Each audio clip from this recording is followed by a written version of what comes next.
Sur les conseils de la chaîne Microciné, je suis allé voir son film numéro 1 de l'année 2022, Enquête sur un scandale d'État, un film français de Thierry de Peretti. L'histoire d'une enquête sur un trafic de drogue passé sous silence par la police pour permettre, selon le personnage joué par Vincent Lindon, Jacques Biard, d'atteindre la source. Cette histoire va faire l'objet d'une enquête journalistique et c'est cette histoire qui va être racontée dans le film. Le film commence par la démonstration, la présentation de son procédé filmique. Un plan séquence. Un plan séquence qui intrigue, puisque nous n'avons pas de contexte. Nous suivons une situation mystère où nous voyons un homme se balader sur la plage, avec un espèce de trafic, on ne sait pas trop ce que c'est, qui arrive comme ça, et lui il passe comme ça dedans, comme si de rien n'était, comme si c'était un fantôme. La situation devient ambiguë sur le personnage d'Hubert, joué par Roch Dizem. Est-ce qu'il est un trafiquant et qui fait des petits trafics ? Ou est-ce que c'est un policier qui est en civil ? On ne sait pas. Et donc, cette ambiguïté va traverser tout le film.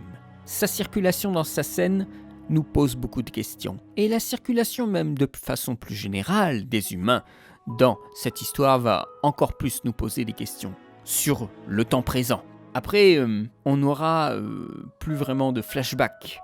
On ne saura pas si le personnage, quand il évoque quelque chose qui s'est passé, on ne saura pas s'il dit la vérité ou non quand il se confrontera aux journalistes. Eh bien là, c'est peut-être la seule fois qui nous est, représenté concrètement.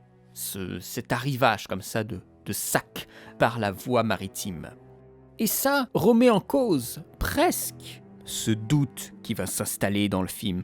Ça remet en cause presque cette première séquence. Donc le procédé de Thierry de Peretti, c'est une caméra libre. Une caméra qui va faire des panneaux. Voilà, comme une caméra de surveillance. C'est vrai que quand on ne se rend pas encore trop compte du procédé, celui-ci va être répété dans une séquence beaucoup plus claire et qui déconcerte même.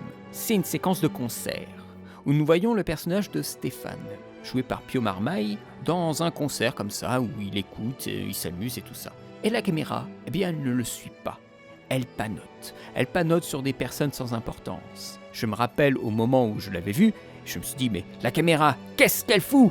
Remets-toi sur Stéphane, les autres on s'en fout. Et c'est précisément ça. On a un plan large et le spectateur regarde et déduit de quelque chose, fait son enquête.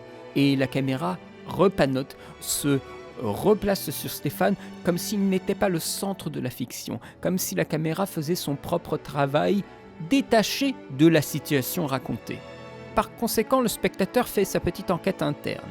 Nous avons un seul point de vue. C'est une caméra qui prend la situation dans son ensemble.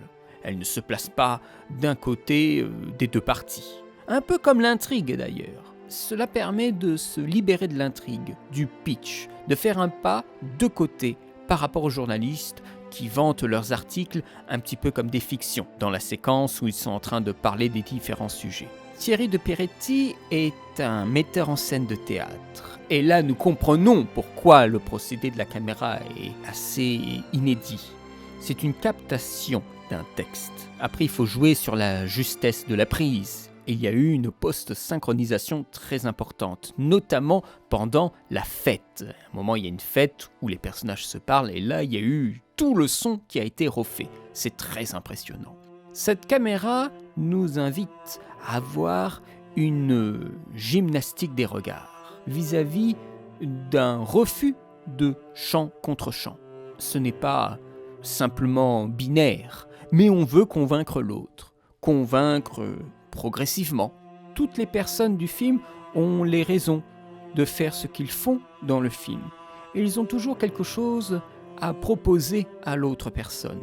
Donc c'est un véritable dialogue nourri entre les différents duos qui se présentent de scène en scène. Et en même temps, on a des questions qui resteront sans réponse. Ou en tout cas, dont j'ai pas perçu les réponses. Notamment deux scènes.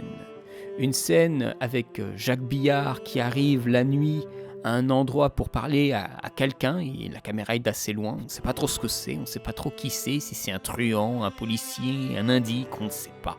Et une autre scène où on a un long plan où Hubert rentre dans une voiture et la voiture l'emporte dans la nuit. Mais qu'est-ce que c'est ? C'est dans quelle temporalité cette séquence ? C'est tout au début ? Tout à la fin ? On ne sait pas. Tout comme cette scène avec Jacques qui parle à un mec louche la nuit. On ne sait pas. Les plans sont ambigus, nous faisons notre petite enquête. Et puis, comme je vous le disais, ce sont des plans larges. Il n'y a pas de gros plans. On veut garder le contexte, car il y a toujours une nuance. Ce n'est pas noir et blanc. Tout le monde est tout dans le film. Est-ce que le film m'a convaincu dans ce cas-là, dans le procédé ? La caméra est plutôt ambitieuse comme procédé, mais par moments on sent que c'est un procédé qui ne tient pas la route parce que sa logique de caméra qui panote et qui n'arrête pas casse par moments. Et oui, probablement à cause de problèmes, le montage coupe le procédé au beau milieu et tu ne sais pas pourquoi. Voilà.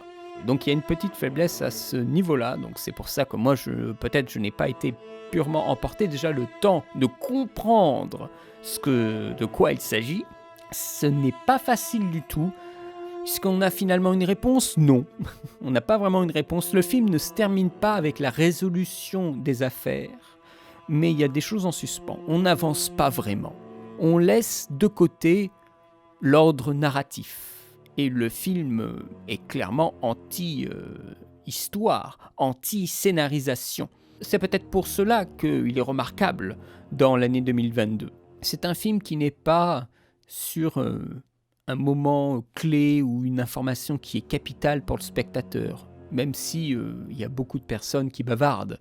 C'est un film qui reste un peu en suspens sur son intrigue, sur sa mise en scène, mais qui est remarquable à observer, qui suscitera des questions sur le fond et des questions sur la forme.